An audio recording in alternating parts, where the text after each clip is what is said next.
Welcome again to Inside the PFL.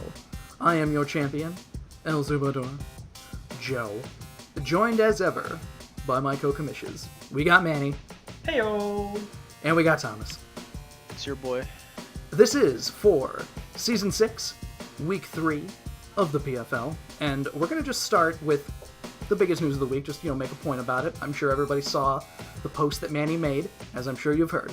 Carmine has decided to drop from the league, and as such, we have added in Mitch. Much like we did Mario last season, he's going to pick things basically back up, so everything's still fair. Mitch's team is named Derpymon, not my favorite name, but well, we wish him all good luck for the rest of the season. Welcome, Mitch. Welcome. We hope that your stay is long and prosperous. Yeah, come and stay. Enjoy some league. Beat Tyler a couple times. It's a good time. Don't be a free win. And with that, let's move right on to Manny's weekend observations, which, if they are anything less than straight fire, I'm going to be surprised, quite frankly, Manny, so please take it away. Okay, so I clear my microphone. That's a fine. Put it in the bucket. All right. Are we ready? Mm-hmm. Ready. Joe, this week has been a complete shit show. That's true. That's true facts. I'll say it right now. Put it on the board. Lock it in. The championship goes through me. Tyler's going to have to get an extra Father's Day gift this year to give to his new dad, Hacks Daddy.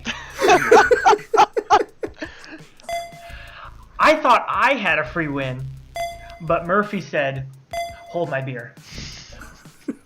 Welcome, Mitch.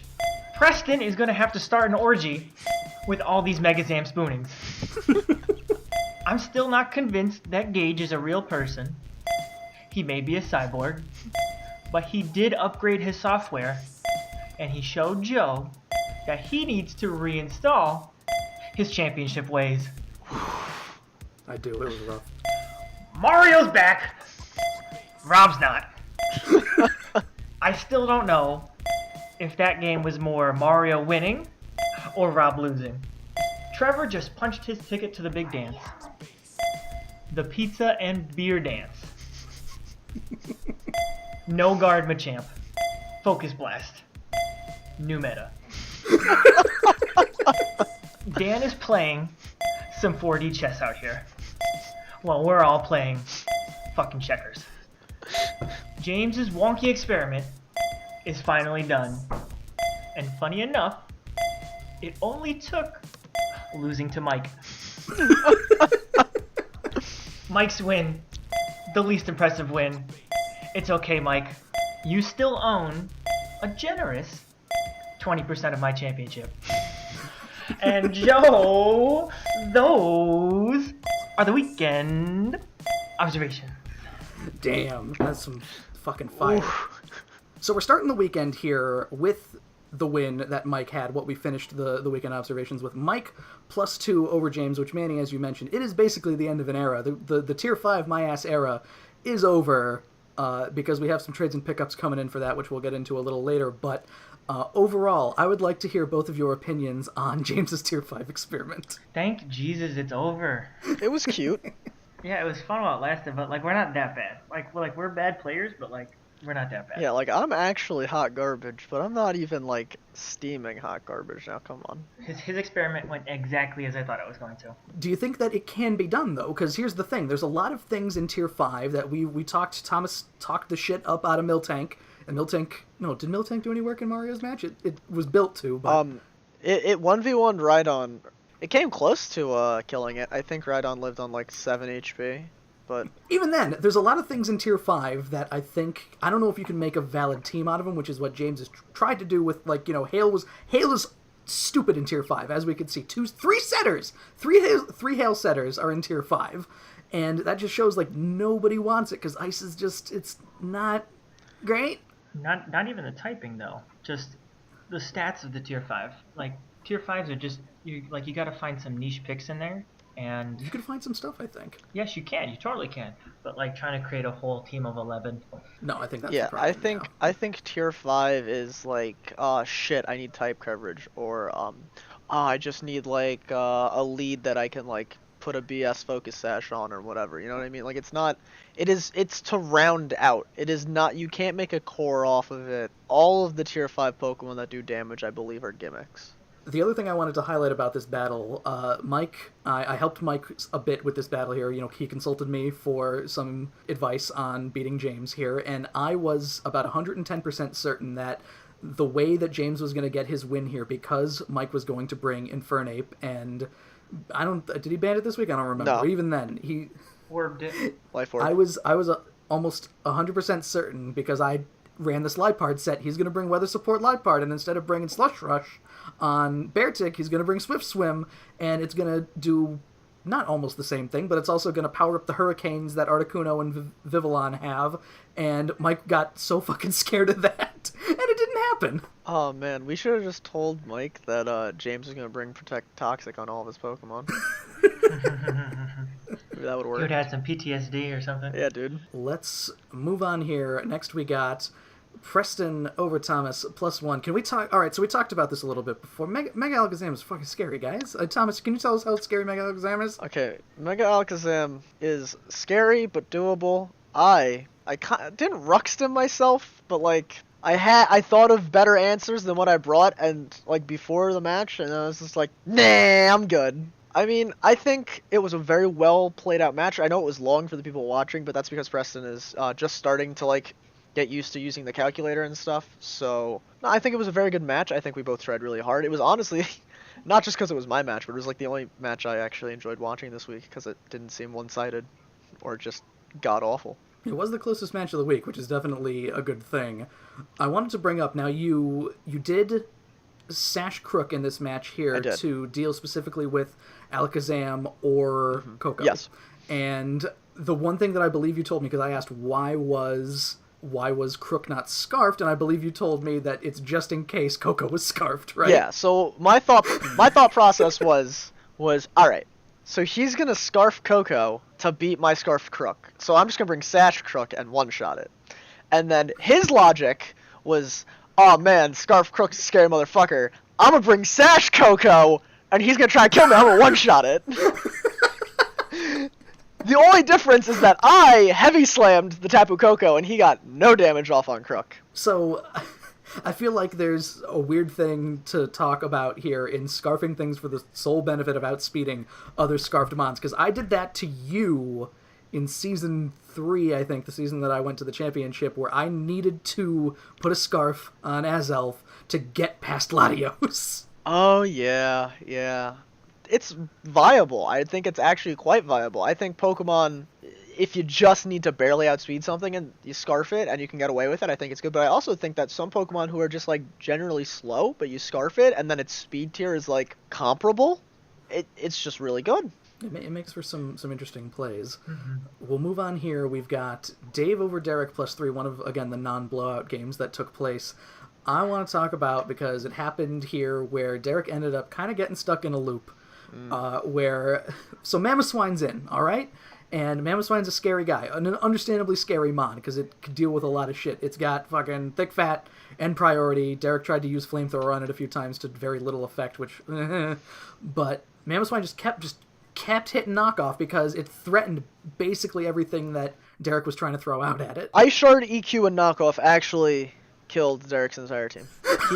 Dave could have brought level 50 Mamoswine and level 5 Caterpie as his other 5 slots, and the same outcome probably would have happened. I'm scared of it. I'm glad that I don't have to battle Dave. I know that you guys are in the same division there. You got to deal with Mamo. Good luck, because... Did you have Mamoswine once, Thomas? I did have Mamoswine in Season 3, and I enjoyed it, but I'm actually not too worried. I think I'll be okay. Don't give away your strategy. Oh, I'm not saying anything. All I'm saying is that the days of me going, maybe I should do this, are over. That's pretty much how my life's gonna go now. All right, let's get into the fucking blowouts here. First, we're starting with I will Mon, say, hold on, before we get to the blowouts, I will say, and it's going to be a common theme for what I'm going to say for a lot of these matches, is people need to start learning when a Mon is dead and just sacking it. There was a couple of times in that game, the Dave Derrick game, that he took way too much damage on a bunch of others Mons when like they didn't need to be damaged. And like that little chip just adds up, and eventually like just realize how useful Amon is in a certain matchup and like just get rid of it. Like it's okay. That's true. Yeah, it can definitely help. I didn't I didn't adhere by those rules actually, or maybe I did too well because we're going on to my match here where I got blown the fuck out by Gage, where I'm gonna file this under the dreaded look ahead game. So Kyle's my match this week, and this happened almost to an extent last season where I underestimated Dave because I was more worried about my match with Carmine. As if, again, a match that I did not win yet, I was just like, I was barely thinking about it. Where I'm not going to say I didn't prepare, because I definitely prepared for this match, but in the match itself, at no point other than when it was basically over, I was like, I got this. Fucking whatever. I'm not going to worry about this. And it fucked me, I'm pretty sure. You got rolled. I Yeah, did. dude. It's bad. For alligator. Woo! Got you good. You gotta be prepped for all scenarios, man. Yeah, there were 3 or 4 moves that I did the complete wrong thing or the worst thing that I could have done. So... News bulletin. Garrison beats Kyle 5-0. What the fuck?! Yeah. Garrison beats Kyle 5-0? Man, this is like... Now I'm not that worried about my match with Kyle. What? All right, Oh, This week, man, this week. It's this week's cursed. I'm saying it now. This is a cursed week. All right, but that's newsflash. Garrison beats Kyle +5. Jesus Christ. I can't wait to see the bloodbath. So, again, in our +5 talk here. Wonderful. All right, so we got next is Dan over Tristan here. So you mentioned it again, Manny, in the weekend observations here. What the fuck is going on with a focus miss? That was me. Focus hit on Machampa? That was me. That was my idea. I will take full credit for that right now. I said bring choice specs, modest, max HP, max special attack Machamp. You don't have enough special attackers. Do it. He brought that. He brought Vacuum Wave. He brought HP Dark and Fire Blast. This Machamp set. Good lord, I'm upset I didn't come up with it in the first place.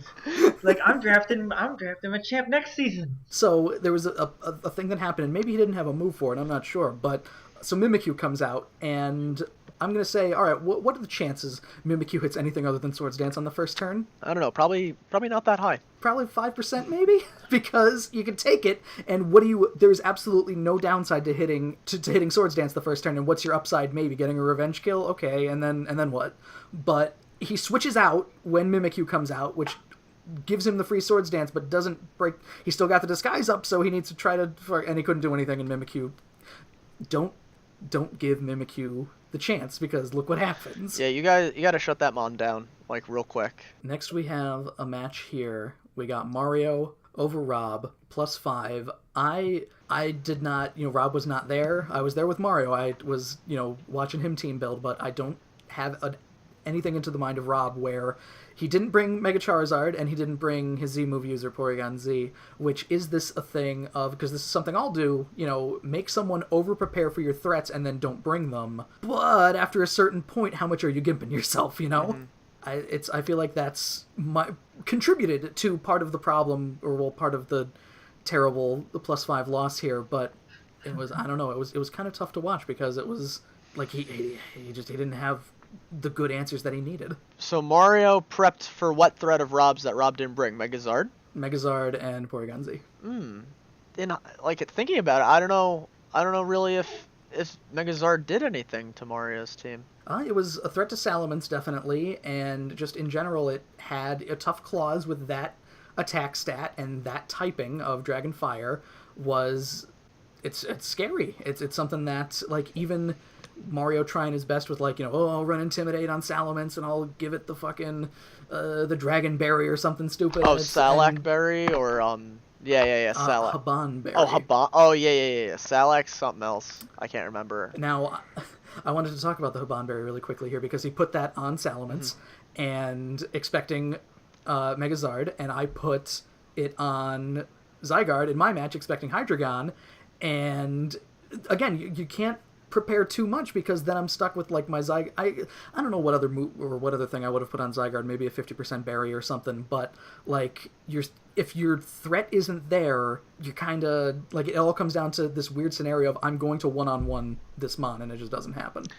Yeah, I find it funny that I brought the +50 berry, like, twice either last season or the season before, and now it's creeping its ugly head out more. It's good for trick play shit. It is. It's very good. Rob's kind of, I don't want to say he's slipping, but it might get ugly for Rob moving forward here. Yeah. Oh, so bad. Next we got, I think, a very surprising +5, at least in my book here. M1 getting a +5 win over Trevor, where this is a lot of what Manny, you were saying before, kind of showed its head in this match here, where if you have answers, like, I understand not wanting to, it's the whole thing of, like, I'm not going to use this super good, like, revival potion or some shit, and then the game's over. Like, you beat the final boss, it's like, oh shit, I never ended up using it. KB is out against Conkeldurr. And I calced it. I looked at it afterward. Sub-Zero Slammer, Unfreeze Shock. 100% minimum there. Conkeldurr's dead. There goes the threat. It's over. That's what Z-moves are for. I don't know if Trevor was trying to keep it in his pocket for later, but it ended up fucking him. I mean, he has a special place in my heart. He's my baby. And KB is the collector of kills with the Z-move attached. He comes out and there is nothing. I don't even care if you're a water type. Like, there is nothing that's going to stand in KB's way from ICMZ. Freeze Shock. There's absolutely nothing. And like you said, and it kind of like dips over into my battle. Like, I used my Z move like really early in the battle, and then it opened up the whole entire game for me. And if he just used that Z move instead of, taking so much chunk damage on everybody, if he just sacked Guard of War, went cleanly into KB, hit ICMZ, and then murdered something, then like that's an entirely different battle going forward. Right. Exactly. Yeah, I mean, it comes down to your decision making, and I think that sometimes you bring a Z move specifically for something, right? But I also think that sometimes you just gotta blow it. Like, it doesn't do anything for you if your Pokemon dies that you brought a Z move to, like, kill something else. But if that Pokemon's dead, you can't even use it. So what's the point? Right, and that happened actually in Derek's match against Dave. Magirna was out. It was dead. He had the shift gear. He had the Soul Heart bonus. He's just like, I may as well just use Corkscrew Crash here, and it ended up killing Blastoise, which, I mean, at least it helped, but, like, at that point, if you're gonna die, just use the Z move. Yeah, I said that to Derek. I was like, this thing's gonna go down. You can't switch it in because of rocks. Just go for it and see what happens. Like, it's a resisted hit, sure, but, like, you're +2, I believe, at this point. Like, go for it. Yeah, and I mean, again, it got a kill, which you want there. You want to kind of, chipping away. Even if it's chipping away, it's like you're doing damage. Right. And then, like, at the beginning of the battle, identify someone on your team that does really well against your opponent's team, and then play toward your win condition. And if that means sacking off a random Pokemon, because he's not useful anymore, like, say you bring a Pokemon to 1v1 another Pokemon, but you kill that other Pokemon really early, that other your Pokemon becomes now less useful, so you can just fodder him. You can just throw him out, take a hit, and then get your plays in for free. Yeah. I think people just need to be a little bit smarter with their win conditions and their strategies. Yeah, I tried to do that because Fake Out was a roll to kill Alakazam. It was at like 90%, I believe, and if I got 2 high rolls, I killed it with Fake Out. Damn. So that's why I went Fake Out, switch into Primarina to die, and then clicked Fake Out again, and then I think it lived on like 10% or something. Feels bad to take a line from you. Yes, it really does feels bad. Speaking of feels bad, can we talk about Manny with the shortest match ever against Tyler? I'm pretty sure Tyler almost quit. Both of these conversations lead very well into the Manny conversation, because you and I, Manny, while the battle was going on, after a certain point, you were just like, I don't need Haxorus anymore. I'm just going to keep hitting Outrage, because fuck it. Exactly. He had 2 Pokemon that he had Scizor and Shuckle left, and I was confused with Haxorus, and I was like, you know what, I'm just going to keep slamming moves, because, like, I just go into Entei, and then I just click Flare Blitz and win that way. So, like, I really had I played with just, like, a reckless abandon after I killed the first 4. Yeah, you had no reason to do, like, there was no reason to switch, there was no reason to drop the +2 you had. You just go for it. And it's a perfect example of being read like a book, because now Tyler did say that he wanted to start with Pelipper, but what was Pelipper going to do? I calced every possible scenario of Pelipper, Scizor, and a Shuckle lead, and I was killing one of those guys. I had the right investment to get a sub and then DD on Pelipper and Scizor to then be able to knock them out with the following Z outrage. So like yes, like I took the shortest path because Tyler clicked Shuckle first, but it's not like it would have changed like the outcome. Like maybe I would have just 5-0'd instead of 6-0'd. Really, I dare anybody to. I want somebody to finish a match in shorter than 11 turns because it's going to be an impossibility. I mean, like I told you on like we talked about it like early in the week, like I think it was like a Tuesday or a Wednesday, and I was like, Joe, like if you bring and I had 5 mons ready, and I didn't know who to bring for my 6, and I was like, Joe, like if he brings Shuckle, I'm just subbing on Haxorus, and Joe was like, I want this battle to last 10 turns, and I'm sorry I disappointed you, Joe. I forgive you. It's okay. It was close. Pretty damn It's close. close. I almost got there. That's But, respectable, man. And because I was adamant, I needed to be +2 to outspeed Kabutops in the rain. So Oh, I needed yeah. to go for that extra turn. When I was watching your match and you were faster than Kabutops in the rain, I was like, oh no. It's over. Wham, Ouch. wham, wham. And that's the importance of running calcs. Like I just identified the threat, and I knew I could outspeed him if I had the chance to set up, so I took it. And like I had other backup plans, like in my back pocket with Uxie and Dusclops to help me kind of mitigate Kabutops and Mega Scizor, but I guess I wasted all that time planning for nothing. I should have literally just bought 1-1. Like Dave, you should have brought just Haxorus and then 5 Caterpies. Exactly. Haxorus did more damage to himself than Tyler did to me. Oh, the sub damage. Fair to say, yes, the only damage that Manny took in that match was from the sub, and that's it. This, again, is a nice lead right into, as a result of this loss, Tyler is doing... We're going to talk about pickups and drop-offs real quick here. Tyler is leaning harder into the rain, first of all. So I thought that he began this with Politoed and Seismitoad, and that's it. And that's all the rain stuff that he had, pretty much.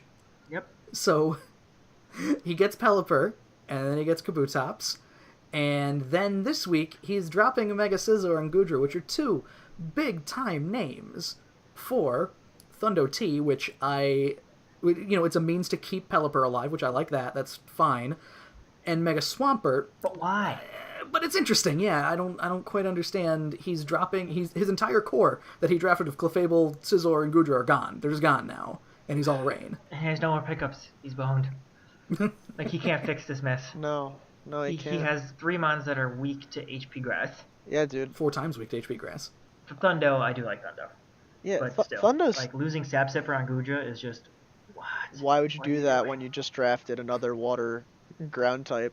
I feel like this is more of a panic move, and I don't think it's going to help him in the long run. It's some questionable stuff, I gotta say. It's going to win him something, I'm pretty sure. He's going to get, not even lucky, but he's going to have threats that are out of the way. If he takes his time with it, if he leaves those other mons, like if for some reason he brings all 4 of these mons, and the other 2 mons that he has can help deal with the other stuff, and like sends in rain when he's up like, whatever, 5-3, 4-3, he can just use whatever's left to clean up.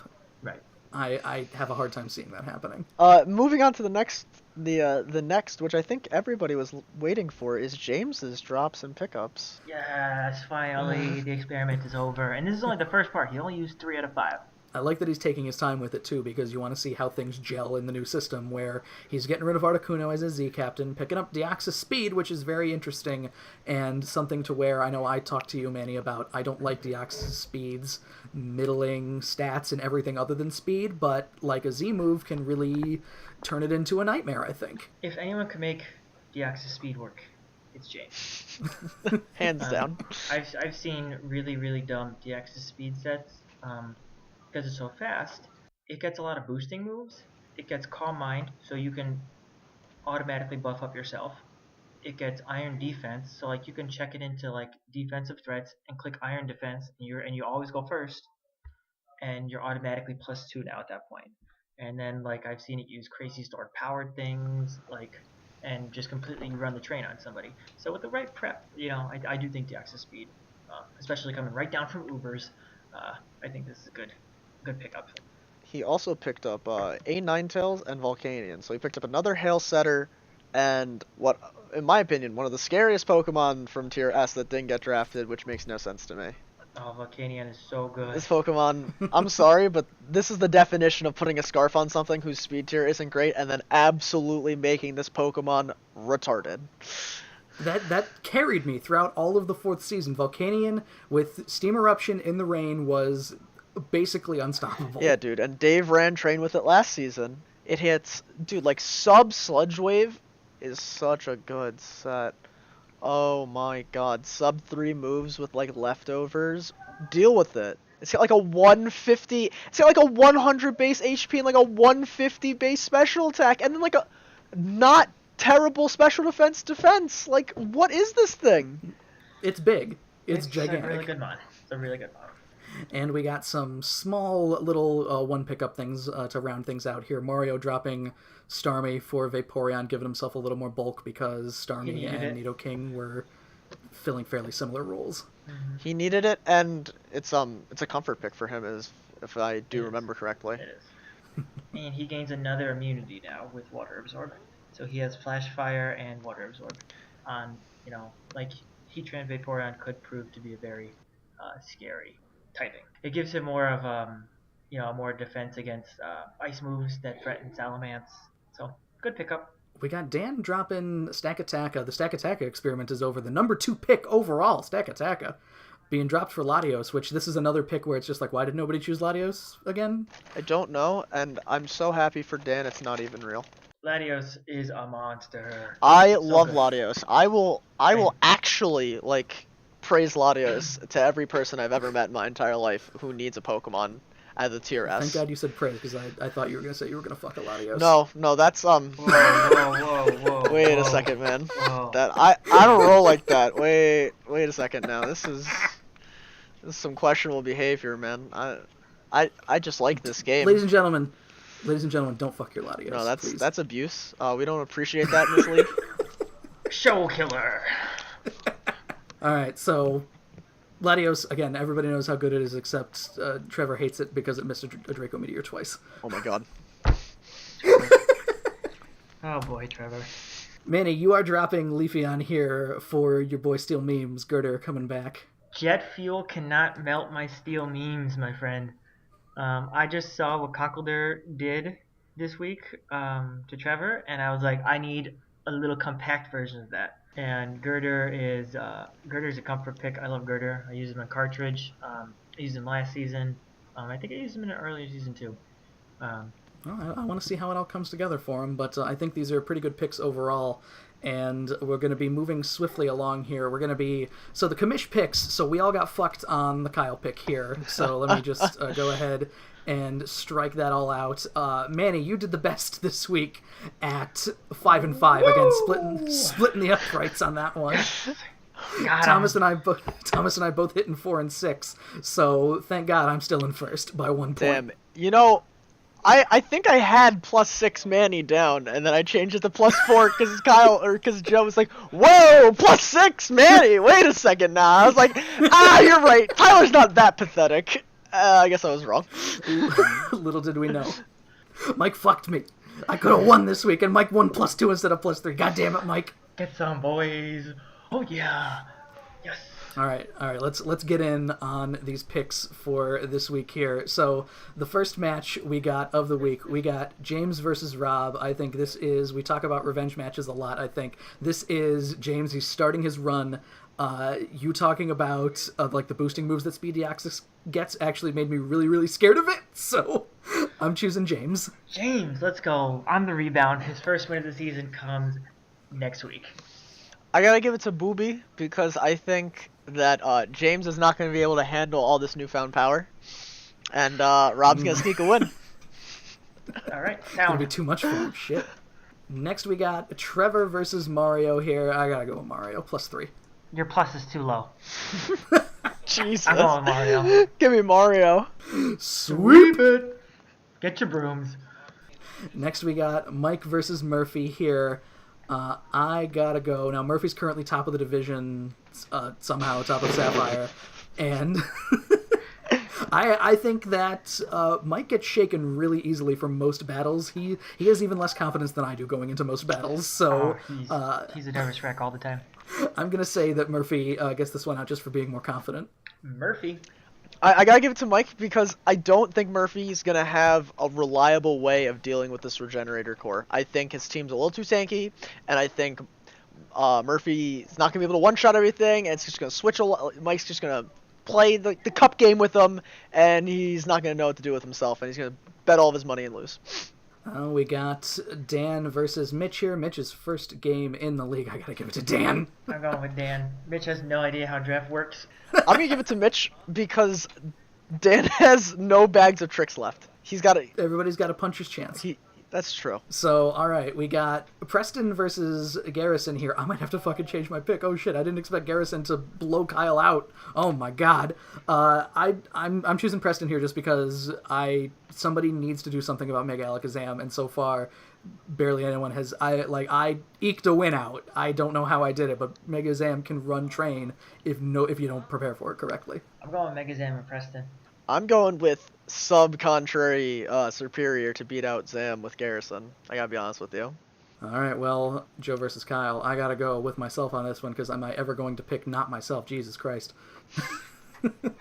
I'm going with Joe +1 in my official game of the week. Ooh. This is going to be the best game of the week. It's going to be the closest game. And Joe's going to eke a win out +1 like he always does. I gotta give it to Kyle because he's tilted about this match, and... Next we got Dave versus Thomas, the Wendy's match, my favorite match, Dave Thomas. I'm taking Dave because Thomas, I think Thomas is still shook from last season. I'm taking Dave. Let's roll. Wow. Thanks. No, I gotta go with myself because I'm telling you, it's a new leaf. New day, new me, right? Next we got Derek versus Tyler here in a match that I think will be... I thought M1 versus Trevor was going to be a shit show, and it was a stomp. I think Derek's going to get the win on this one here because... Come on, Tyler. Come on, Tyler. Come on, Tyler. Come on, Tyler! I'm going to go Derek as well after my knowledge of Tyler. After learning the ins and outs of his teams, I do believe that Derek's going to pull this out. I think Gyro Ball Magnezone could even pull out a win here. Give it to Derek. Oh my god. New meta. Pull out your broom. Sweep it! We've got M1 versus Tristan. I gotta go with M1. He's on a hot streak here. I have not seen... This is play that I did not expect at all. I'm jazzed. M1. M1 championship. Let's go. Oh shit. He is totally he's blowing my mind with his first year success. After being told he hasn't played Pokemon since Gen 3, and he comes out in the draft format, and he's been doing this shit, I'm like, I welcome him. He knows what's up. I don't care if I'm being a hot take diva. He's going to the championship.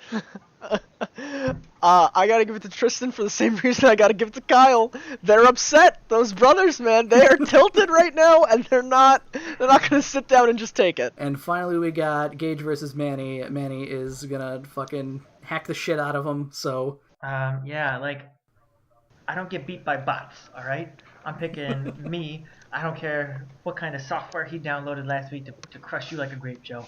But it's true. I'm telling you, I'm gonna do my homework. And I'm gonna squash him. Yeah, I gotta give it to Manny +3 here. I think Gage is not gonna be ready for Zoroark's volley bullshit. I gotta be honest. That's some horse shit, and you know it. That's the commish picks. We're moving right along swiftly here. Thomas, why don't you tell us what you got on the team shit going on this week? All right, so for the Conference Cup battles, I picked myself and Preston's match, mainly because I only had to make one team and not two. So we'll talk about my opponent first, Preston, with the New York Rayquazas. I actually really like the name. I also like the picture that Joe drew. He's got Mega Alakazam, the star, the Mon that nobody saw coming, and now everybody is afraid of a fucking spoon. My god. This trace bullshit with a disgusting 150 speed and a 175 special attack stat. Watch yourself. Coming in next, we got Tapu Koko, or Tapu. I get a lot of kills because I have good stats across the board. It's got great coverage. It's got great moves. Nature's Madness Tapu Koko is a crazy threat. I don't think anybody expects it. Gyarados, the boy, the Gen 1 star of this team right now. What can I say? It's a great physical attacker. It has Dragon Dance. It has coverage out the asshole. Gliscor, quite possibly my favorite rock setter in all of Pokemon history.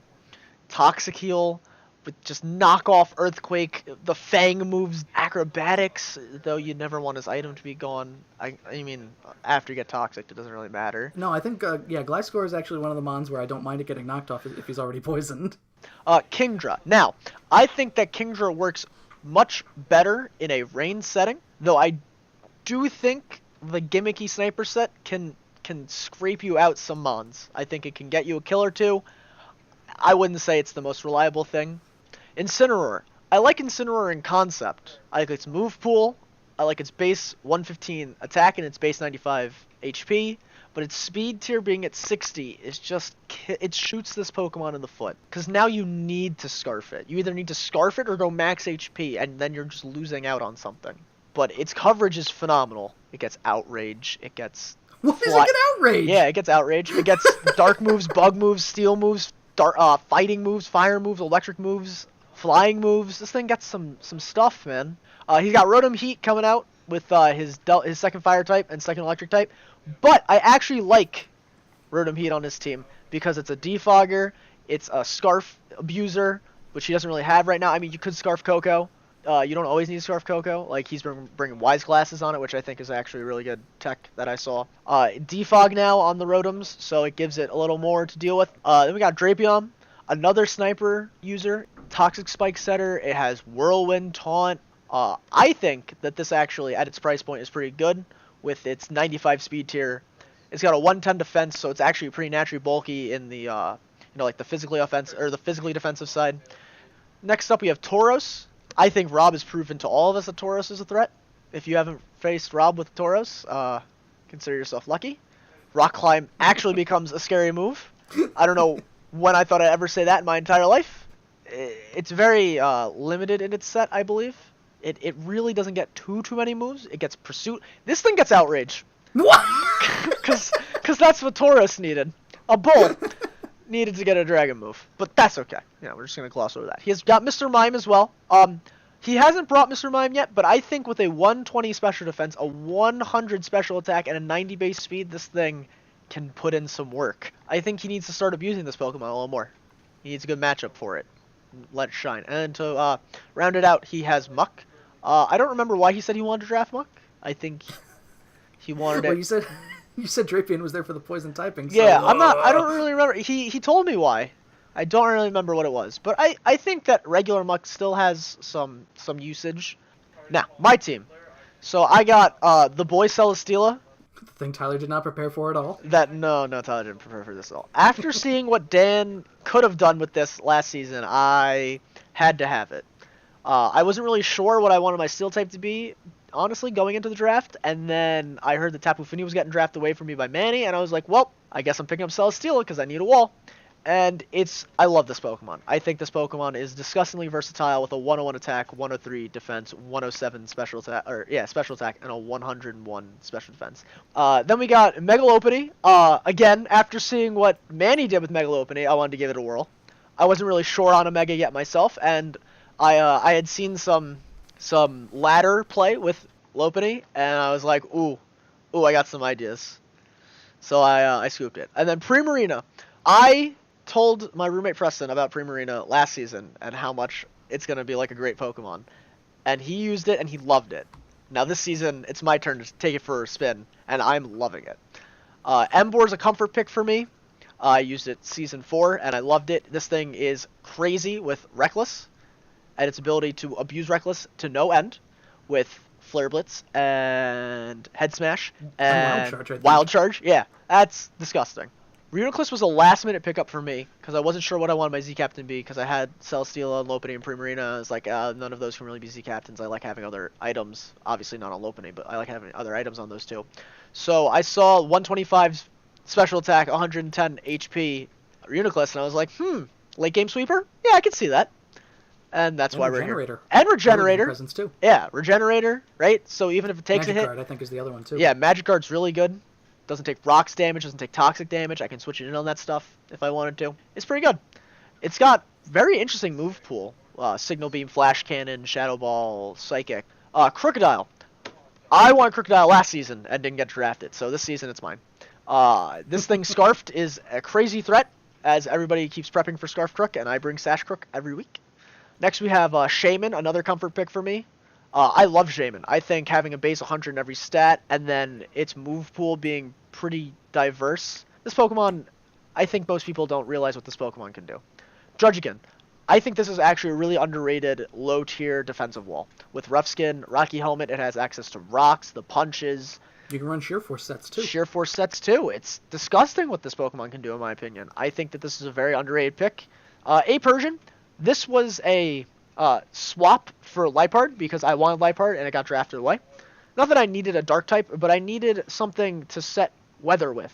And I saw that Persian had a lot of the same move pool as Liepard. It was bulkier with Fur Coat. It also has Technician, which is a great ability. It gets access to Fake Out and a bunch of other crazy moves.